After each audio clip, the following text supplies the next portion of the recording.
नमस्कार, आप देख रहे हैं महाराष्ट्र की सबसे भरोसेमंद खबरें। मैं हूं परवीन शेख। अगले कुछ मिनटों में हम आपको रूबरू कराएंगे महाराष्ट्र की हर बड़ी हलचल से, लेकिन सबसे पहले एक नजर डालते हैं सुर्खियों पर। सीएम देवेंद्र फडणवीस से भिड़े अभिजीत दीपके, महाराष्ट्र के शिक्षा मंत्री दादा भुसे के इस्तीफे की मांग, मचा सियासी घमासान। धाराशिव की क्लब नगर परिषद में उद्धव ठाकरे को बड़ा झटका, यूबीटी के सभी 9 पार्षद और कांग्रेस का 1 पार्षद बीजेपी में शामिल।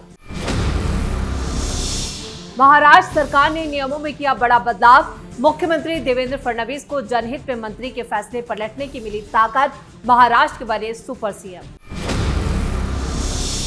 सुप्रीम कोर्ट से उद्धव शिवसेना ने कर दी धनुष बाण फ्रीज करने की मांग, तो शिंदे गुट ने कहा हमें संविधान पर भरोसा। अमित ठाकरे ने बीजेपी छात्र इकाई एबीवीपी को दी चेतावनी, एमएनएस-वीएस के छात्रों के साथ हुई थी झड़प, बोले लड़कियों को छेड़ोगे तो हम पीटेंगे। महाराष्ट्र सरकार हाई एजुकेशन प्राप्त कर रही छात्राओं को कमाओ और पढ़ो योजना के तहत 2000 रुपए की देगी पॉकेट मनी, 12 लाख छात्राओं को मिलेगा फायदा। नागपुर में सोबत पालक टू फाउंडेशन की पहल पर कोरोना में पति खो चुकी सिंगल मदर का हुआ पुनर्विवाह, मुख्यमंत्री देवेंद्र फडणवीस ने मुख्य अतिथि बनकर नव दंपति को दिया आशीर्वाद। ठाणे की 193 एकड़ जमीन के टीडीआर आवंटन में वन मंत्री गणेश नाइक ने 4000 करोड़ के घोटाले का लगाया आरोप, बड़े नेताओं के शामिल होने का किया दावा, सुप्रीम कोर्ट तक लड़ाई का किया ऐलान। पुणे में 22 अगस्त को राहुल गांधी के छात्रों की गूंज कार्यक्रम को पुलिस ने दी इजाजत, मुख्यमंत्री देवेंद्र फडणवीस ने साधा निशाना, बोले ये एक तरफा छात्र संवाद है। पालक मंत्री बनते ही नासिक पहुंचे गिरीश महाजन, सड़कों पर उमड़ा समर्थकों का हुजूम, कार्यकर्ताओं में दिखा जोश। खबरों में सबसे पहले बात दीपके और फडणवीस में टकराव की। अब अभिजीत दीपके ने सीएम देवेंद्र फडणवीस के खिलाफ मोर्चा खोल दिया है। उन्होंने फडणवीस के मंत्री का इस्तीफा मांगा है। इस्तीफा नहीं होने पर जंतर मंतर की तर्ज पर हंगामा करने की धमकी दी है। नेताओं के कुत्तों को भी हमारे सरकारी स्कूलों के छात्रों से बेहतर सुविधाएं मिलती हैं। ये तल्ख और चुभता हुआ बयान कॉकरोच जनता पार्टी के संयोजक अभिजीत दीपके ने दिया है। लातूर के ओसा तहसील के उजनी गांव के एक जिला परिषद स्कूल का जमीनी निरीक्षण करने के बाद दीपके ने फडणवीस पर बुरी तरह से वो भड़क गए और महाराष्ट्र के शिक्षा मंत्री दादा भाई भूसे के पद पर बने रहने के सवाल पर दीपके ने कहा कि स्कूलों की ये दुर्दशा देखने के बाद शिक्षा मंत्री को कुर्सी पर बैठने का कोई हक नहीं है, उन्हें फौरन इस्तीफा दे देना चाहिए। उन्होंने चुनौती दी है कि अगर सरकार और विधायक वाकई स्कूलों की हालत सुधारना चाहते हैं तो सबसे पहले वो अपने बच्चों को इन्हीं सरकारी स्कूलों में पढ़ने के लिए भेजें, ताकि उन्हें छात्रों का असल दर्द समझ आ सके। हाल ही में स्कूलों में सांप काटने से बच्चों की जान जाने के मामले का जिक्र करते हुए दीपके ने प्रशासन को घेरा। उन्होंने बताया कि स्कूलों के पीछे कबाड़ और कचरे का अंबार लगा है, जो सांपों का सुरक्षित ठिकाना बन जाता है। अधिकारियों की नींद तब खुलती है जब सीजेपी की टीम मुआयना करने पहुंचती है। और इसके साथ ही दीपके ने जेन जी को 2029 के चुनावों के लिए एक बड़ी ताकत बताया। वहीं अपनी नेतागिरी चमकाने के लिए दीपके ने फडणवीस से टकराव के लिए सीधा सीधा ऐलान कर दिया है। उन्होंने कहा है कि दादा भूसे को अब हर हाल में इस्तीफा देना होगा।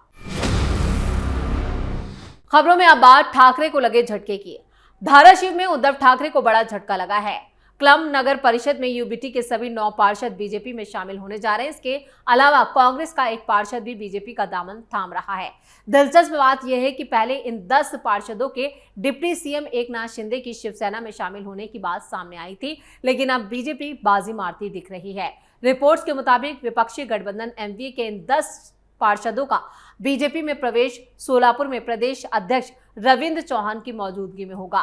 ठाकरे गुट के 9 पार्षदों में 8 निर्वाचित पार्षद हैं, जबकि 1 निर्दलीय पार्षद है। उद्धव ठाकरे ने बुधवार को मातोश्री पर धाराशिव के जनप्रतिनिधियों के साथ एक बैठक बुलाई थी और इस बैठक में विधायक कैलाश पाटिल समेत जिले के प्रमुख नेताओं को भी बुलाया गया था, लेकिन इस बैठक में क्लब के जो नगर सेवक जो पार्षद हैं वो नहीं पहुंचे थे। इसके बाद से ही उनके पार्टी छोड़ने की अटकलें तेज हो गई थी। अब उनके बीजेपी में जाने की खबर सामने आने के बाद धाराशिव की राजनीति में हलचल बढ़ गई है। क्लब नगर परिषद में शिवसेना शिंदे गुट के 4, बीजेपी के 6, शिवसेना ठाकरे गुट के 9 और कांग्रेस का 1 पार्षद है। अब ठाकरे गुट के 9 और कांग्रेस के 1 पार्षद के बीजेपी में शामिल होने से नगर परिषद का मौजूदा राजनीतिक समीकरण पूरी तरह से बदल जाएगा। क्लम नगर परिषद के बागी नगर सेवक शिवसेना यानी उद्धव गुट विधायक कैलाश पाटिल के विधानसभा क्षेत्र से आते हैं, इसलिए इस दल बदल को उनके लिए बड़ा राजनीतिक झटका माना जा रहा है।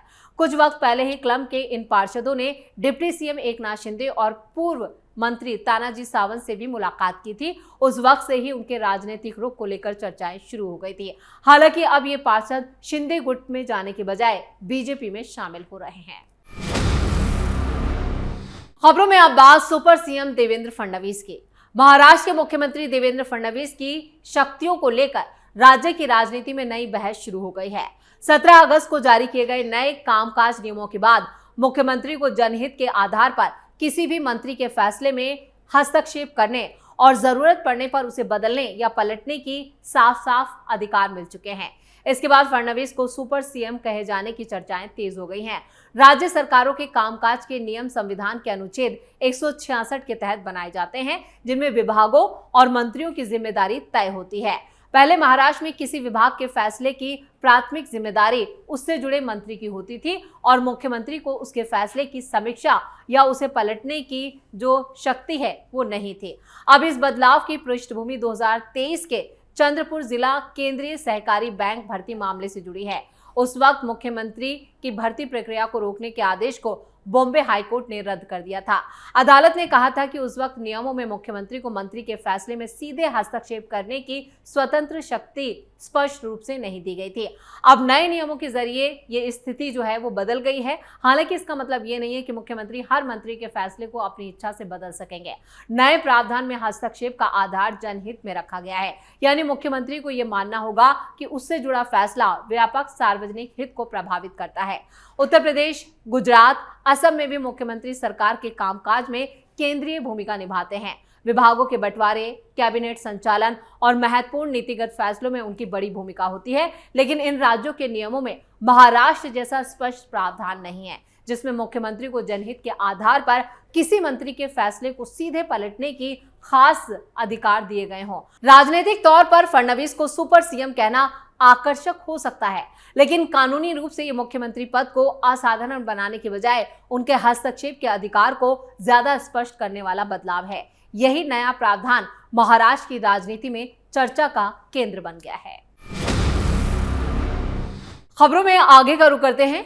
शिवसेना के नाम और चुनाव चिन्ह यानी धनुष बाण को लेकर सुप्रीम कोर्ट में चल रही कानूनी लड़ाई के बीच महाराष्ट्र सरकार के मंत्री शंभूराज देसाई ने शिवसेना यूबीटी नेता अरविंद सावंत के बयान पर तीखी प्रतिक्रिया दी है।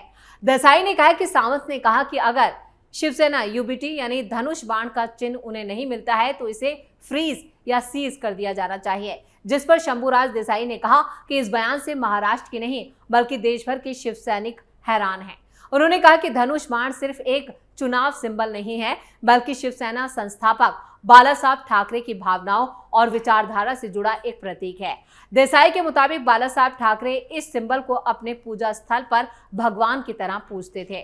उन्होंने आरोप लगाया कि सिंबल को फ्रीज करने की मांग इनडायरेक्टली बाला साहब ठाकरे और हिंदुत्व की विचारधारा को फ्रीज करने जैसी है। वहीं सीनियर वकील कपिल सिब्बल ने अदालत में दोनों शिवसेना गुटों के मुखिया के संबंध में बयान पर देसाई ने जो कहा, उन्होंने खुद उस पर कहा कि ये बात मैंने नहीं सुनी। उन्होंने कहा कि अगर सुनवाई के दौरान ऐसी कोई दलील दी गई तो पार्टी के वकील इसकी जानकारी नेतृत्व को देंगे और ठीक वक्त पर सुप्रीम कोर्ट के सामने पार्टी का पक्ष भी रखा जाएगा। इधर उद्धव ठाकरे के बेटे आदित्य ठाकरे के इस आरोप पर कि चुनाव चिन्ह चुराकर मान्यता हासिल नहीं की जा सकती, देसाई ने कहा कि उनका गुट संविधान और लोकतांत्रिक व्यवस्था में विश्वास रखता है।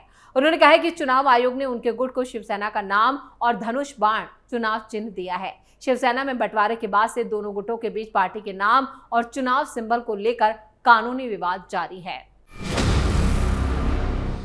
खबरों के आखिर में बात एमएनएस की।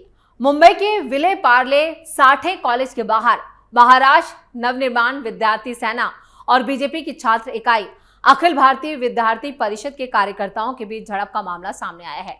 दोनों छात्र संगठन कॉलेज के बाहर अपना अपना सदस्यता अभियान चला रहे थे। इसी दौरान किसी बात को लेकर दोनों गुटों के बीच बहस हो गई और ये देखते ही देखते हिंसक हो गई और दोनों पक्षों के कार्यकर्ताओं के बीच जमकर मारपीट हुई। घटना के बाद मनसे प्रमुख राज ठाकरे के बेटे और MNVS के अध्यक्ष अमित ठाकरे ने प्रेस कॉन्फ्रेंस कर ABVP कार्यकर्ताओं पर गंभीर आरोप लगाए। उन्होंने कहा, छात्राओं के साथ किसी भी तरह की बदसलूकी बर्दाश्त नहीं की जाएगी।